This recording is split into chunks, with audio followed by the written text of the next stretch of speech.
Baik, dari mimbar ini saya ucapkan shalom saudara-saudara. Haleluya, selamat pagi untuk kita semua. Saya yakin bahwa kita ada pagi hari ini karena Tuhan yang tarik kita semua untuk beribadah pada pagi hari ini. Amin. Baik, mari kita buka Alkitab kita, seri yang ketiga tentang hikmat bagi kehidupan orang Kristen.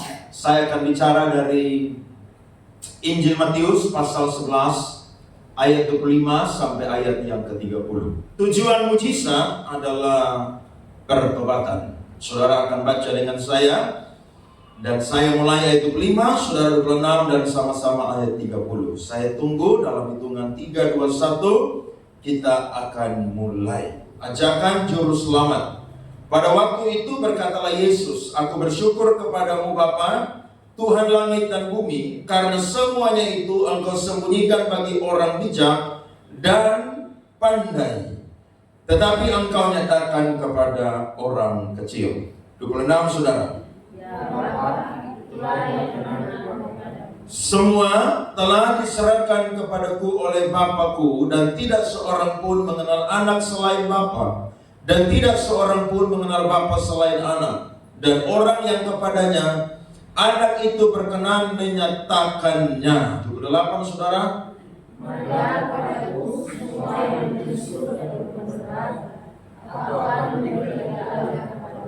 Pikulah kuk yang kupasang dan belajarlah padaku, karena aku lemah lembut dan rendah hati, dan jiwamu akan mendapat ketenangan. Sama-sama.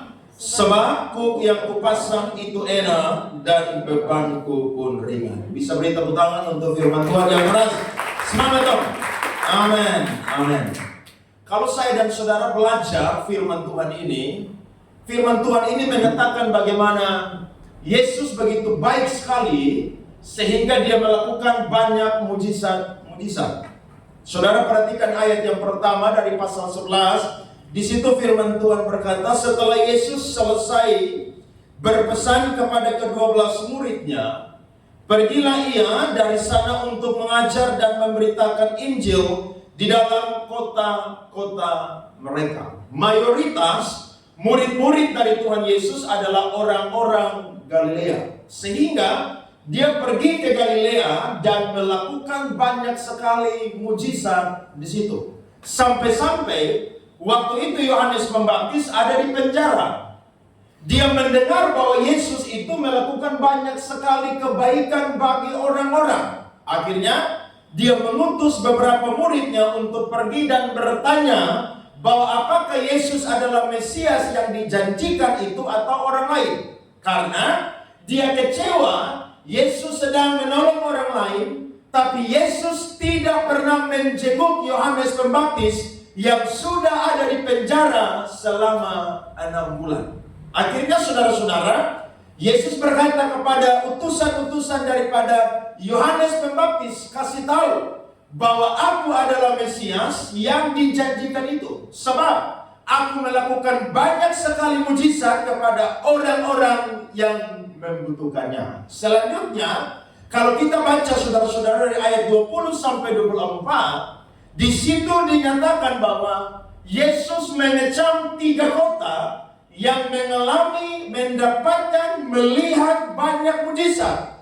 Tetapi penduduk di 3 kota ini tidak bertobat. Yang pertama adalah Korazim, yang kedua adalah Betsaida, dan yang ketiga adalah Kapernaum. Saudara kalau baca Injil, saudara akan menemukan Yesus melakukan banyak sekali saudara-saudara mujizat di daerah Galilea, khususnya di 3 kota yang ada di Galilea ini. Apa tujuan Yesus melakukan mujizat saudara-saudara? Yohanes pasal 4 ayat 48 berkata, maka kata Yesus kepadanya, jika kamu tidak melihat tanda dan mujizat, kamu tidak apa saudara?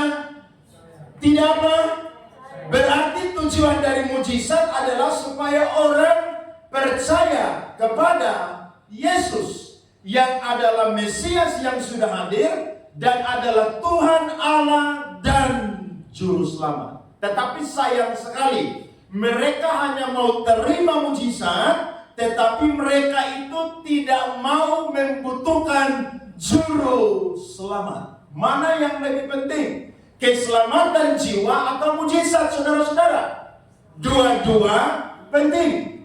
Karena mujizat, saudara, diberikan oleh Allah supaya itu menjadi pintu pembuka bagi manusia untuk percaya kepada Yesus. Kalau saudara baca, sebelum Yesus ditangkap, saudara-saudara, dia menceritakan bagaimana dia akan ditangkap karena salah satu alasan, yakni pemimpin-pemimpin agama Yahudi melihat Yesus melakukan banyak sekali mujizat, sehingga mereka kalah popularitas, mereka kalah pamor dengan Yesus, dan akhirnya membuat mereka iri hati dengan Yesus Kristus.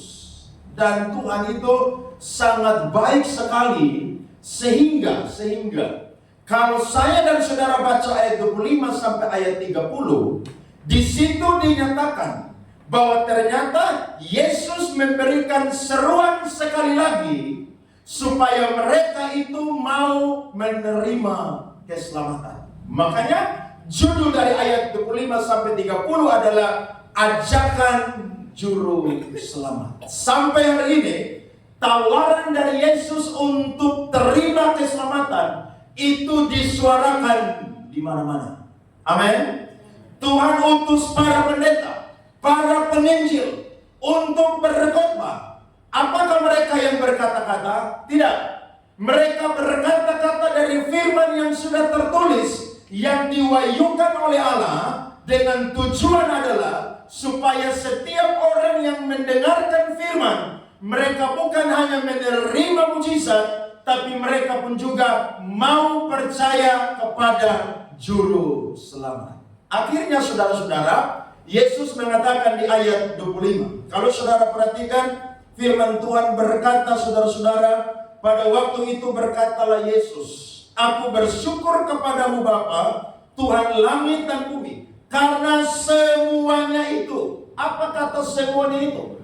Semua rahasia kerajaan Allah, saudara, itu diberikan kepada orang-orang yang merasa rendah hati dan juga merasa tidak layak di hadapan Kristus. Sehingga kalau saudara baca ayat yang terakhir di situ berkata, engkau sembunyikan bagi orang bijak dan orang pandai, tetapi engkau nyatakan kepada orang kecil. Jadi orang mau percaya kepada Yesus itu butuh kerendahan hati dan rasa bahwa dia tuh tidak bisa apa-apa dan tidak ada apa-apa. Tidak heran Yesus pernah berkata, berbahagialah orang yang miskin di hadapan Allah.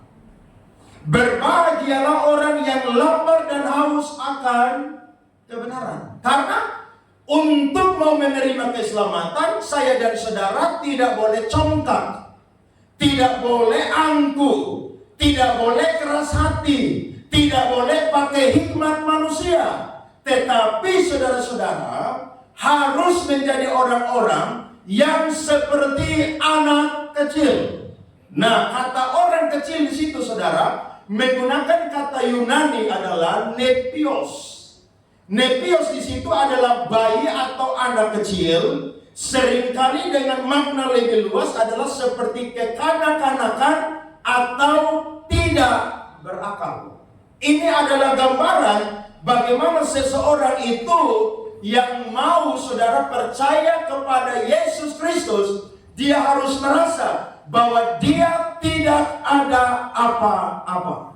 Hikmat dunia, saudara, itu ditanggalkan dan mau terbuka akan pemberitaan Injil. Sehingga Rasul Paulus pernah berkata, 1 Korintus 1, perhatikan ayat 18 sampai ayatnya yang ke-21. Mari kita baca firman Tuhan ini bersama-sama, saudara-saudara. 1, 2, 3. Sebab pemberitaan tentang salib memang adalah kebodohan bagi mereka yang akan binasa, tetapi bagi kita yang diselamatkan, pemberitaan itu adalah kekuatan Allah. 19.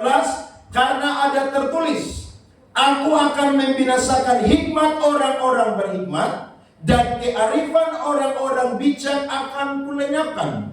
Di manakah orang yang berhikmat? Di manakah ahli Taurat? Di manakah pembantah dari dunia ini? Bukankah Allah telah membuat hikmat dunia ini menjadi kebutuhan? Sama-sama keras. Oleh karena dunia dan hikmat Allah tidak mengenal Allah oleh hikmatnya, maka Allah berkenan menyelamatkan mereka yang percaya oleh apa? Kebodohan pemberitaan Injil. Makanya waktu saudara beritakan tentang Yesus, orang bilang, kita tuh orang bodoh. Masa percaya kepada Yesus yang jadi manusia? Masa percaya kepada Yesus yang mati tergantung di kayu salib? Itu sesuatu yang bodoh bagi hikmat manusia. Karena Allah tidak mungkin menjadi manusia. Allah tidak mungkin mati, tidak mungkin. Nah, waktu saya belajar saudara tentang perbandingan ilmu agama-agama, persoalan kekristenan dengan semua agama di dunia ini, yang paling pertama adalah persoalan antropologi. Kenapa? Karena semua agama-agama yang percaya adanya Tuhan, mereka mengakui bahwa ketika Adam dan Hawa jatuh dalam dosa, mereka itu saudara diusir dari Taman Eden. Tetapi ketika mereka itu minta ampun kepada Allah, maka mereka langsung diampuni oleh Allah. Sehingga Allah tidak perlu lagi turun jadi manusia. Tetapi kekristenan berkata tidak. Ketika manusia jatuh dalam dosa, mereka diusir dari Taman Eden. Mereka bukan hanya dikutuk oleh Allah, tapi hubungan antara Allah dengan manusia, saudara, terputus. Dan Allah berjanji dalam Kejadian 3 ayat 15, Dia akan mengutus seorang yang datang bukan, saudara-saudara, lahir dari keturunan biologis seorang laki-laki, tapi lahir dari seorang perempuan yang dikaruniai oleh Roh Kudus, dan dialah yang akan menjadi juru selamat manusia. Itu sebabnya saya dan saudara percaya Yesus itu adalah Tuhan, Allah, dan Juru Selamat. Kalau saudara tidak percaya itu, pulang gereja, jangan jadi Kristen lagi. Pindah agama aja. Karena Kristen sama dengan agama yang lain. Siapa bilang Kristen istimewa, Kristen unik, Kristen dahsyat, saudara-saudara. Kenapa? Karena bukan hanya bicara tentang ajarannya yang bermutu dan berkualitas, tetapi Kristen juga bicara tentang iman. Sekalipun saya dan saudara tidak melihat Yesus, tapi kita percaya bahwa Dia adalah Tuhan Allah dan Juru Selamat satu-satunya. Ada amin? Makanya jangan jual Yesus hanya karena seorang pria tampan yang beda agama. Jangan hanya jadi Kristen karena daging babi masih enak, saudara-saudara. Tidak boleh itu. Amin. Tidak boleh. Karena saya percaya Allah itu mati bagi saya dan saudara, dan Dia berkorban hanya untuk saya dan saudara. Satu ketika ada bersama dengan Dia nanti di sorga yang kekal. Makanya diajak lagi. Jadi saya dan saudara hadir pagi hari ini dengar firman, Tuhan ajak lagi kita pagi ini nih, supaya kita mari terima Dia. Jangan hanya butuh mujizat. Saudara, butuh mujizat itu hanya terpakai 70-80 tahun di dunia ini. Saudara sakit, sembuh. Saudara sampai usia 80 mati, apakah mujizat masih berguna? Mujizat sudah tidak berguna lagi tuh. Saudara mendapatkan jabatan, pangkat, kekayaan, promosi, kedudukan yang tinggi, itu berguna sampai kekekalan? Tidak. Waktu saudara meninggal, selesai. Tadi malam saya pergi ngajar di rumah murid saya. Dia punya mama, punya kakak, saudara. Sebentar lagi mau dilantik jadi salah satu kepala dinas provinsi yang ada di NTT. Tapi tahu saudara? Meninggal. Lagi baca Alkitab, meninggal. Tidak ada sakit apa-apa.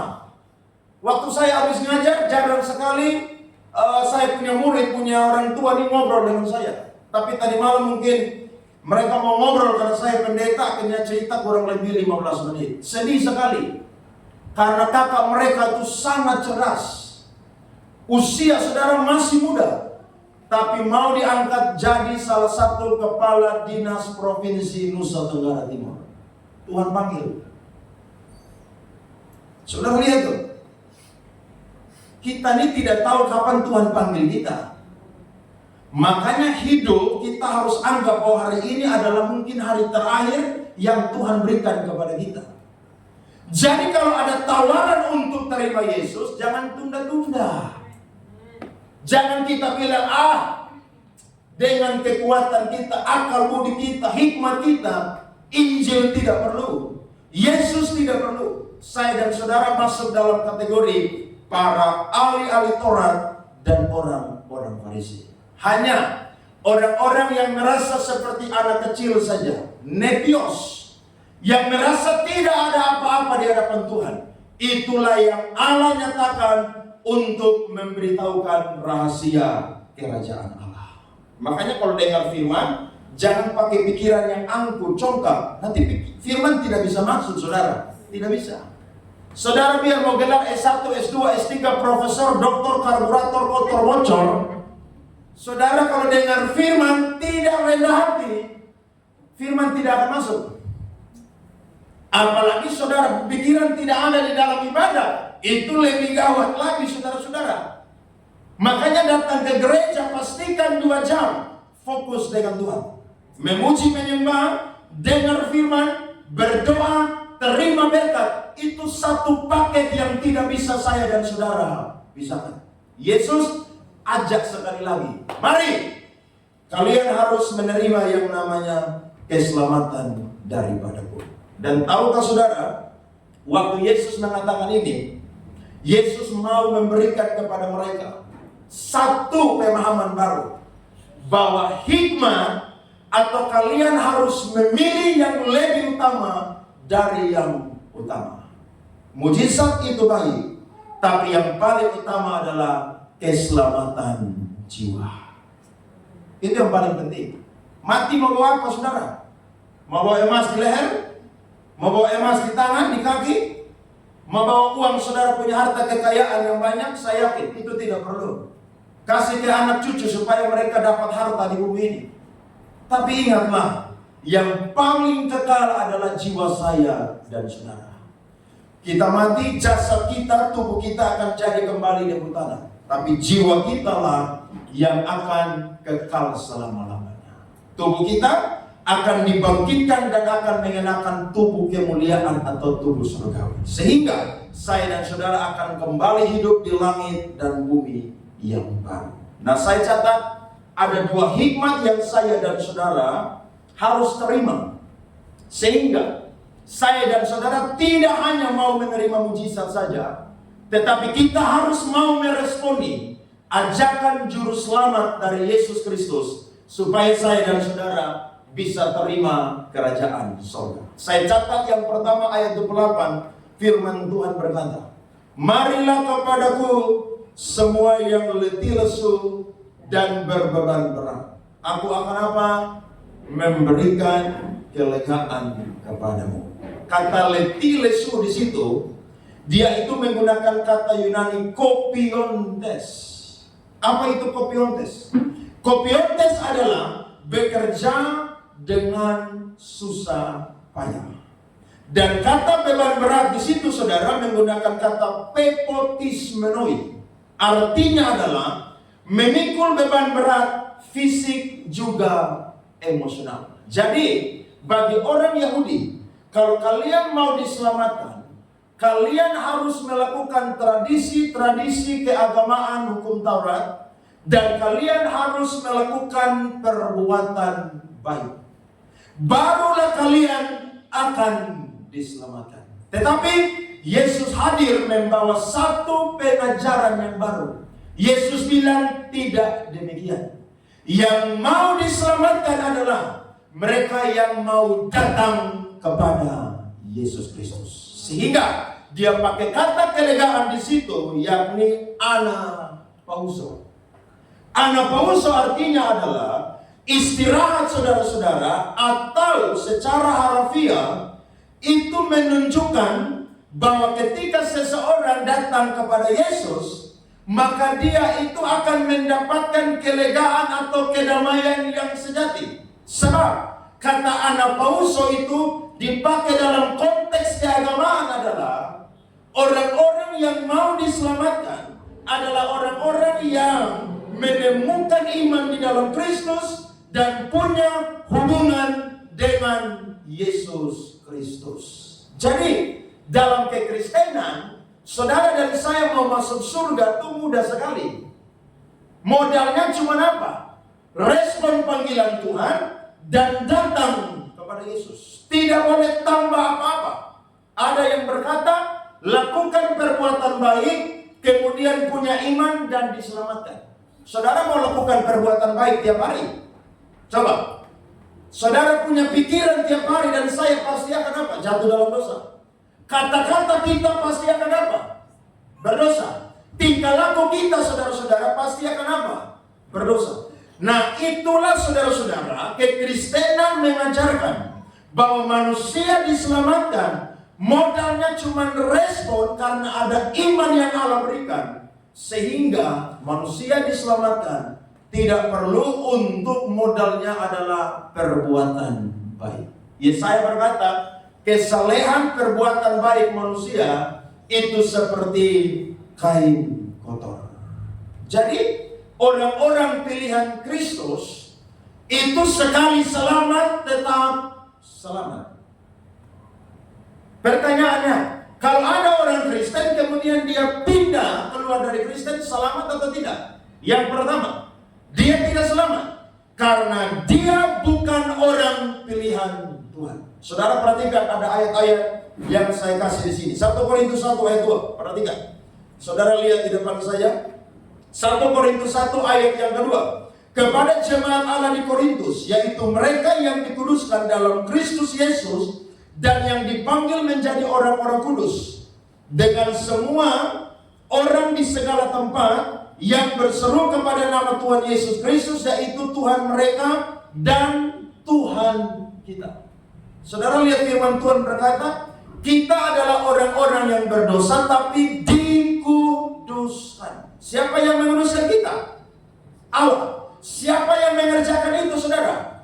Allah. 1 Petrus 1 lagi, perhatikan ayatnya yang kedua. Firman Tuhan berkata, yaitu orang-orang yang dipilih sesuai dengan rencana Allah Bapa kita dan yang dikuduskan oleh Roh, supaya taat kepada Yesus Kristus dan menerima percikan darahnya. Kiranya kasih karunia dan damai sejahtera makin melimpah atas kamu. Dan ini kita baca sama-sama. Perhatikan Yohanes 10 ayat 28 sampai 29. Cepat.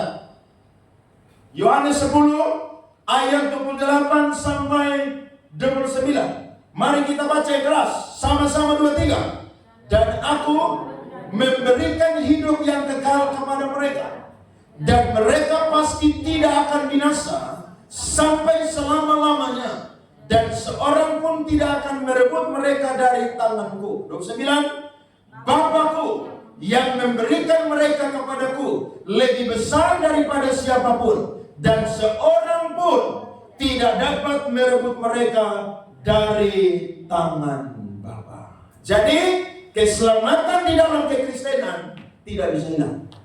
Kalau ada yang murtad, dia bukan orang pilihan Tuhan, dan dia bukan atau tidak pernah dipilih oleh Allah.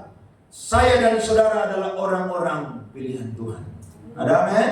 Jadi orang tanya, lu mati kemana? Masuk surga. Jadi jangan bilang, mudah-mudahan saya di surga. Jangan. Saudara harus yakin, ketika percaya kepada Yesus, datang kepada Yesus, orang tanya, mati, saya yakin 100% saya ada di surga bersama dengan Kristus. Itu yang membuat Kristen itu berbeda, saudara-saudara. Yang lain masih bilang, ya kita lihat saja ya. Ya mudah-mudahan ya. Di Kristen tidak ada begitu. Saudara terima Yesus, hidup di dalam Kristus, saudara mati masuk surga. Makanya jangan lepaskan Yesus ya. Ada orang bilang, kalau dia tinggalkan Kristen masuk surga atau tidak? Ya tidak masuk surga lah. Kau jual Tuhan Yesus nah. Orang Kristen aja yang hidup sembrono tidak masuk surga. Apalagi yang sudah pindah dari kekristenan, yang tidak masuk surga. Makanya Petrus bilang, Petrus 4 ayat 18, orang benar saja hampir-hampir tidak diselamatkan, apalagi orang fasik dan orang berdosa. Makanya saya dan saudara, ketika menerima Kristus, mari tetap tinggal di dalam Kristus. Jangan keluar dari Dia. Yesus pernah kasih satu perumpamaan. Akulah pokok anggur yang benar. Ranting yang tidak berbuah dipotong dan dibuang. Tetapi ranting yang berbuah, saudara, dibersihkan oleh Allah. Yesus bilang lanjut lagi, kita semua sudah bersih. Waktu kita percaya kepada Yesus, saya dan saudara langsung dibersihkan oleh kuasa darah Yesus. Jadi mari percaya kepada Tuhan Yesus Kristus. Karena Dia janji surga itu jelas. Akulah jalan dan kebenaran dan hidup. Tidak ada seorang pun dapat sampai kepada Bapa atau Allah kalau tidak melalui aku. Ada seorang teolog hebat, namanya adalah Karl Barth. Saya sedang belajar buku dia, bagus sekali. Dia seorang profesor teologi dengan 10 gelar doktor, saudara-saudara. Dia penggelar doktor ada 10. Makanya kalau yang gelar doktor berdua, 3, 4 jangan angku-angku. Ini orang gelar doktor 10, honoris causa. Pintar sekali. Dia pernah berkata begini, Yesus adalah pintu yang terbuka menuju jalan ke surga. Sama-sama bilang, 1, 2, 3. Yesus adalah pintu yang terbuka menuju jalan ke surga. Lebih keras, 1, 2, 3. Yesus adalah pintu yang terbuka menuju jalan ke surga. Jadi tidak ada pintu yang lain. Tidak heran dia bilang dalam Yohanes 10 kan bilang, akulah gembala yang baik.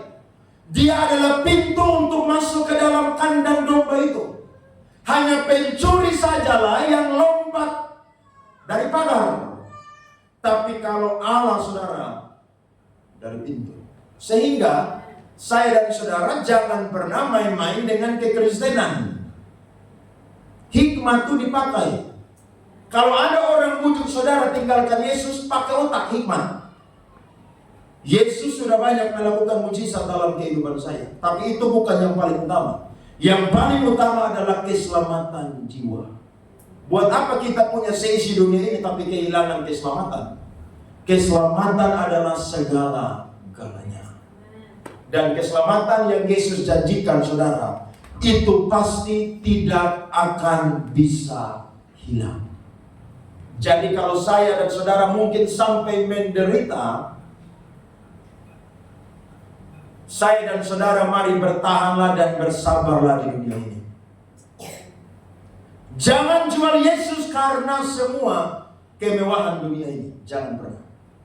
Bertahan sampai akhir. Seperti lagu yang tadi kita nyanyi, biar kau dapati aku apa? Hamba yang setia. Sampai mati cinta Tuhan Yesus Kristus. Makanya perhatikan kita punya manusia rohani. Amin. Jangan saudara cuma asik cari uang, asik kuliah tinggi-tinggi, kejar cita-cita sampai ke negeri Cina. Tapi saudara tidak mau percaya kepada Yesus dan tinggal dalam Yesus. Itu tidak akan berguna. Jadi setiap kali saya hadir kalau orang mati, saya tanya, mati kenapa? Itu yang selalu saya tanya. Dia mati ini kenapa? Kalau sampai orang mati tidak di dalam Kristus dan ajaran-ajarannya, dipastikan. Kalau dia tidak minta ampun sebelum mati, maka tempat dia ada di neraka. Tapi kalau dia buat dosa, semua mati dia minta ampun, saya percaya Juru Selamat itu punya kasih yang begitu luas, akan memberikan kepada dia pengampunan dan surga. Itu yang asik di dalam kekristenan. Tapi jangan main-main. Karena saya dan saudara tidak tahu kapan kita mati. Iya kan? Jangan bilang saya oma sudah 80 tahun jadi mati duluan. Sampai bilang, jangan sampai oma yang kubur cucu. Karena cucu habis baptis, habis sidi, malam pesta mabuk sampai pagi. Naik motor, angkat ban depan, tidak tahu di depan ada apa saudara, jurang maut di situ, mati. Padahal baru habis apa? Sidi, habis baptis. Orang sidi dan baptis itu sumpah mau jadi pengikut Yesus. Nah kalau jadi pengikut Yesus, semua kehidupan yang lama itu ditanggalkan. Jangan mau lagi hidup dalam kehidupan yang lama. Jadi Yesus mau bilang begini, kalau kalian datang kepadaku, kalian akan mendapatkan kelegaan. Dan kelegaan itu saudara, bukan hanya bersifat untuk jasmani, tapi jiwa saya dan saudara juga. Kita di surga nanti akan hidup tenang bersama dengan Yesus selama-lamanya. Anak Pausot mendapatkan kelegaan atau kedamaian yang sejati di dalam Yesus. Pakai hikmat ya. Jadi ikut ibadah, saudara ikut KKR, atau saudara menghadiri kebaktian ibadah dimanapun juga. Kalau orang tempel iklan di situ, hadirlah kebaktian kebangunan rohani dan kesembuhan ilahi. Saudara jangan cari yang kesembuhan ilahi. Amin. Cari apa di situ yang paling utama? Firman Tuhan. Kalau saudara dapat firman, saudara dapat sumber mujizat, saya yakin mujizat akan dialirkan bagi saya dan saudara. Kalau saudara baca kitab, Tuhan menyembuhkan orang-orang yang sakit itu gampang sekali. Iya kan? Dia ludahi, sembuh. Dia bilang pergilah kepada imam-imam, sembuh. Saudara, aku tidak bisa menceritakan mujizat yang Yesus buat begitu banyak. Tapi ingat, mujizat bukan untuk supaya saya dan saudara menceritakan bahwa keadaan kita sudah jadi baik. Tidak. Tapi tujuan dari mujizat adalah percaya kepada Tuhan Yesus Kristus. Kadang-kadang orang pelayanan di tempat-tempat tertentu, itu Tuhan tuh bikin banyak mujizat saudara. Karena kalau dengan khotbah duluan, rata-rata orang itu keras kepala tidak mau percaya Yesus. Tapi kalau dengan mujizat, dia akan takjub dan melihat bahwa oh, yang dia beritakan ini adalah Yesus yang hidup. Makanya tidak boleh alergi, tidak boleh anti mujizat. Tapi ingat, mujizat adalah kendaraan yang Tuhan pakai supaya saya dan saudara itu percaya kepada Yesus Kristus. Itu hikmat yang Tuhan berikan kepada kita. Yang kedua, hikmat yang Tuhan beri supaya saya dan saudara bukan hanya terima mujizat tapi percaya Yesus dan selamat adalah ayat 29 dan 30. Di situ mengatakan bahwa pikulah yang kupasang dan belajarlah padaku, karena aku lemah lembut dan apa saudara, rendah hati, dan jiwamu akan mendapatkan ketenangan. Saya simpulkan, yang kedua hikmat adalah saya dan saudara mau menjadi serupa dengan Yesus. Saudara tahu kok? Kalau orang kota tidak tahu kok. Orang desa pasti tahu kok. Kok adalah kayu yang dibuat saudara untuk ditaruh di pundak dari lembu sapi atau kerbau. Dan kok itu saudara tidak boleh tunggal. Kok itu saudara harus apa? Jamak atau harus dua. Sehingga yang membajak itu tanah saudara haruslah sepasang lembu. Akhirnya saudara itu kok itu bukan cuma ditaruh di satu lembu, tapi ditaruh di dua-dua. Nah bagaimana mereka itu bisa bekerja bersama-sama? Mereka dipasang kuk, kemudian mereka berjalan itu saudara bersama-sama.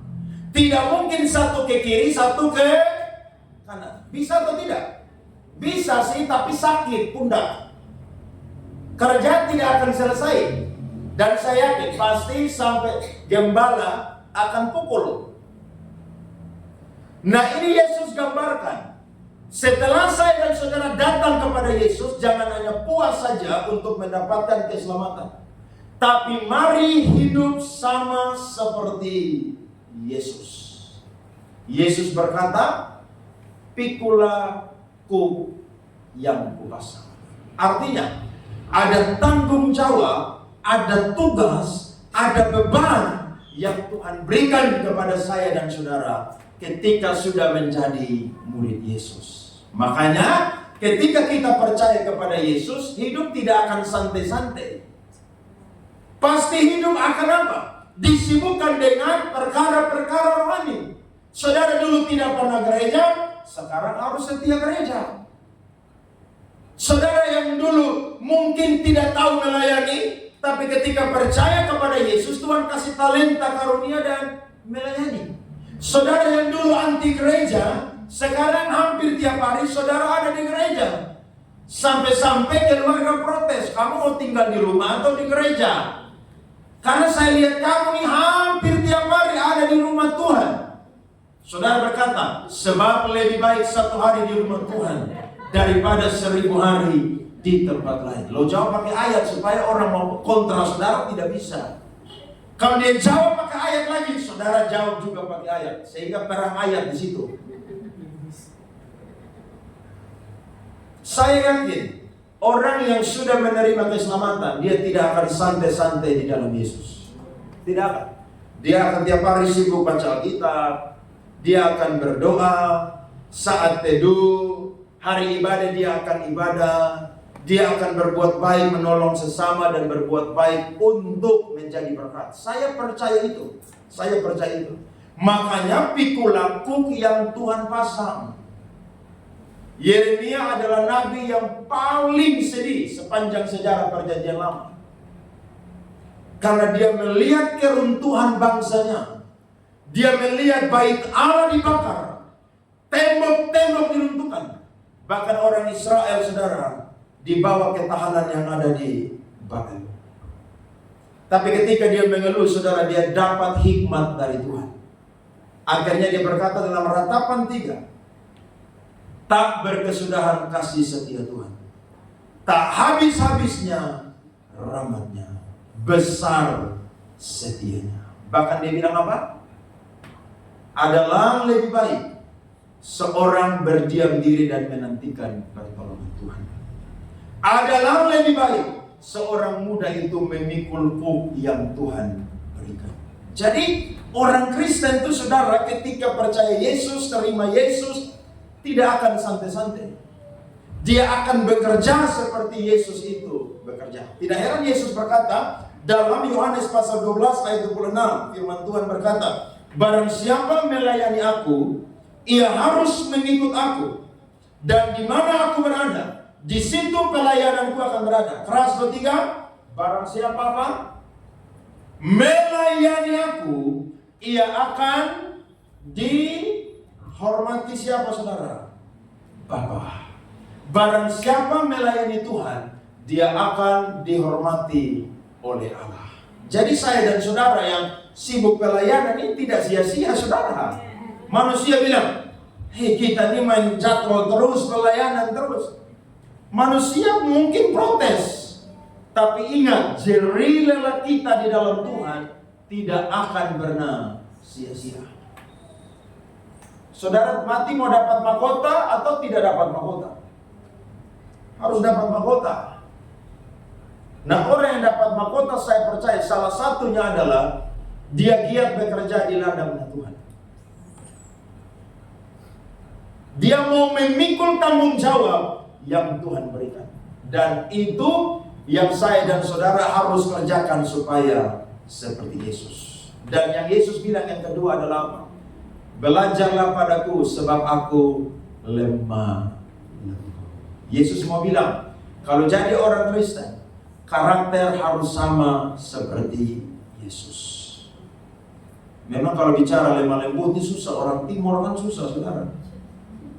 Kalau orang Jawa tuh, itu lemah lembut itu, saudara, secara hurufiah, dari suara mereka saja, saudara dan saya sudah tahu mereka ini lemah lembut. Kita orang Timur ini mana ada, saudara, suara besar semua. Kita ngomong, saudara, keras, orang pikir kita marah-marah, padahal lagi ngomong. Tapi lemah lembut yang Yesus maksudkan di sini bukan bicara tentang intonasi suara, tapi bicara tentang karakter saya dan saudara yang harus sama seperti Yesus. Jadi orang Kristen harus serupa dengan Yesus. Yang Yesus punya salah satunya adalah karakter. Makanya karunia boleh saya dan saudara kejar, tapi jangan lupa kejar karakter. Amin. Itu yang paling penting loh. Kalau ada yang masih sombong di sini, rendah hati. Ya, kalau ada di sini yang masih pemarah, jadi apa? Peramah. Kalau ada di sini yang masih kikir, jadi apa? Murah hati. Kalau ada di sini yang masih yang namanya selalu khawatir, belajar jadi orang yang punya damai sejahtera Allah. Saya dan saudara harus serupa dengan Yesus. Karena ingat, karakterlah yang membawa saya dan saudara itu ada di posisi yang paling top dalam kehidupan kita. Karisma kita boleh punya, karunia, kelebihan, talenta boleh punya, tapi kalau tidak punya karakter, satu ketika saya dan saudara akan dijatuhkan oleh Tuhan. Tuhan mau saya dan saudara jadi seperti dia. Yesus kalau saya dan saudara baca dia punya kehidupan, wow, ini orang hebat sekali. Sampai-sampai orang-orang non-Kristen mengakui bahwa Yesus adalah seorang tokoh moral yang sempurna. Mereka mengakui. Saudara lihat, Yesus itu tidak pernah melakukan satu kejahatan apapun. Apakah dia bolak-balik meja yang ada di bait Allah dia jahat? Tidak, itu dia baik. Karena orang-orang pakai rumah Tuhan untuk apa? Berdagang cari keuntungan. Dia baik tuh. Semua orang mengakui dia adalah tokoh moral. Tapi kasihan, mereka tidak mengakui bahwa dia adalah Tuhan Allah dan Juru Selamat. Tetapi orang Kristen mengakui bahwa dia bukan cuma tokoh moral yang sempurna, tapi dia pun juga adalah Tuhan Allah dan Juru Selamat. Amin. Jangan hanya cari mujizat. Kejarlah kesibukan-kesibukan dengan Tuhan. Dan punyalah karakter Kristus. Makanya kalau kita berdoa tiap hari, jangan hanya minta Tuhan kasih saya berkat ini dong, itu dong Tuhan. Jangan. Saya dan saudara minta Tuhan, coba perbaiki ada karakter-karakter dalam kehidupan saya yang mungkin belum berkenan. Tuhan rubah itu supaya saya menjadi bejana tanah liat yang sempurna dalam pandangan Tuhan. Saya tidak tahu saya dan saudara punya kehidupan, punya kekurangan seperti apa. Tapi kalau pagi ini saya dan saudara sudah datang kepada Yesus, saya percaya Tuhan akan mengubahkan, membentuk saya dan saudara menjadi bejana yang sempurna. Amin. Ini yang membuat saya dan saudara harus terima ajakan Juru Selamat. Kalau sampai satu ketika saudara belum disembuhkan oleh Tuhan dan sakit dan mati, jangan pernah kecewa dengan Tuhan. Jangan pernah saudara tinggalkan Yesus. Sebab mujizat itu hanya bersifat sementara selama ada di dunia ini. Tetapi keselamatan jiwa itu saudara selama-lamanya. Pagi ini Tuhan ajak kembali saya dan saudara datang kepada Dia. Amin. Pagi ini Tuhan ajak saya dan saudara untuk serupa dengan Dia. Jangan hanya kejar mujizat jasmani, tapi kejarlah keselamatan jiwa yang kekal. Saya percaya kalau kita terima dua-dua ini, kita akan jadi orang Kristen yang berkenan di hadapan Tuhan. Pakai hikmat, jangan saya dan saudara kejar yang sia-sia. Saya percaya kita pulang pagi hari ini, kita akan pandai untuk memilih mana yang berkenan kepada Tuhan dan tidak berkenan kepada Tuhan. Kiranya Tuhan memberkati saya dan saudara pagi ini dengan kebenaran firman Tuhan. Mari bangkit berdiri saudara-saudara.